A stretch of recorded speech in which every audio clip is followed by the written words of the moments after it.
You know, in the high-stakes world of mergers and acquisitions, it's kind of wild to think that a single sentence buried deep in a software contract could end up costing a company millions. Well, today, we're going to pull back the curtain on this hidden M&A software license trap and talk about how you can steer clear of it. All right, before we dive in, just a quick heads up. This is part 8 of our 15-part series, and it's all based on a really comprehensive research report from Virtualization Options LLC. Now, obviously, in a short explainer like this, we're only scratching the surface of what's in that full report. And, as always, please remember this is for informational purposes. It's not legal advice and doesn't come with any kind of warranty. So, picture this. You've done it. The M&A deal is finally signed. The champagne is flowing, the press releases are going out. It feels like a huge win. But what if I told you that deep inside the digital assets you just paid millions for, there's a ticking time bomb, just waiting to go off? And this hidden danger? Well, it's the kind of thing that can turn what looks like a super profitable acquisition into a total financial nightmare. And the craziest part? It all comes down to something that almost never makes the headlines when a big deal is announced. I mean, think about it. When you're buying a company, you scrutinize everything, right?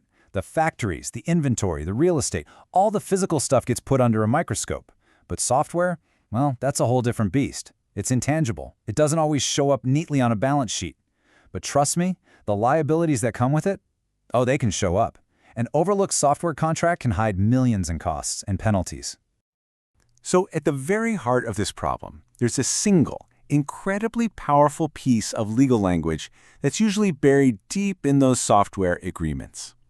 Let's go ahead and meet the villain of our story, the change of control clause.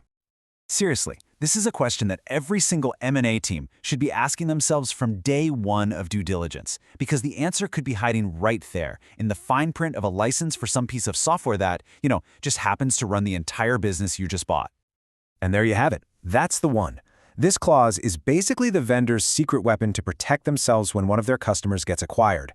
What it says in plain English is, hey, that license you have, it doesn't just automatically transfer over to the new owner. And just like that, the software vendor gets a seat at your M&A negotiating table, whether you wanted them there or not. And this just perfectly shows the incredible amount of leverage that little clause gives them. At the very least, you have to formally tell them about the deal. But more often than not, you actually need their explicit permission to keep using the software. And you can bet that's their golden opportunity to renegotiate everything.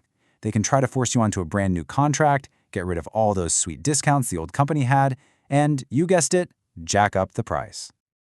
Okay, so it's really important to understand that this risk isn't exactly the same for every single deal.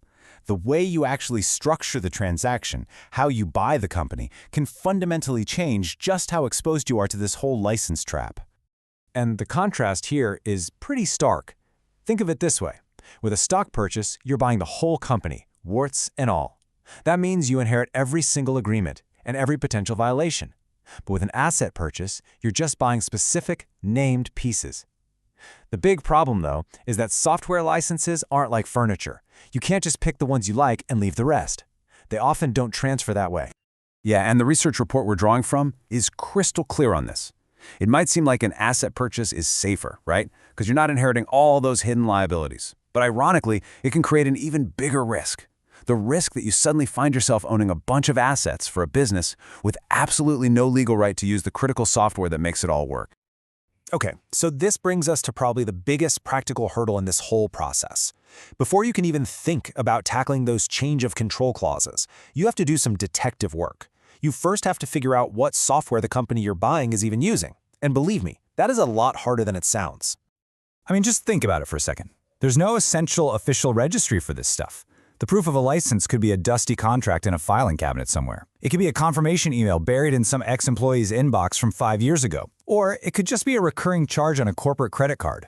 The reality is, a lot of companies, especially smaller or really fast-growing ones, have absolutely no complete single record of all their software. So to do this right, your due diligence has to be this massive, multi-pronged investigation. You've got to bring in automated tools to scan every single server and laptop. You need a team of people whose only job is to dig through piles of contracts and invoices. You need financial analysts to trace where the money is going. And this is so important. You've got to actually talk to people, the IT staff, the department heads, to uncover what's called shadow IT. That's all the software people are using that was never officially approved. All right, so we've seen how complicated and, frankly, how risky all of this can be. So what's the bottom line here? How do you actually navigate this minefield and protect the value of the deal you're trying to make? Well, the only real defense is to be proactive. It's all about getting ahead of the problem. First, you have to treat software like the critical asset it is right from day one of due diligence. Second, your team needs to be on a mission to hunt down every single one of those change of control clauses.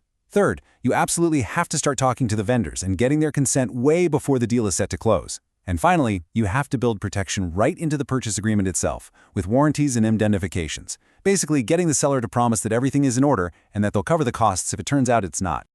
So we'll leave you with this one final thought to chew on. Your next acquisition could be just around the corner. The question is there a nasty software audit surprise hiding inside it? Because in the high-stakes game of M&A, which you don't know about software licenses, well, it can, and it absolutely will come back to bite you.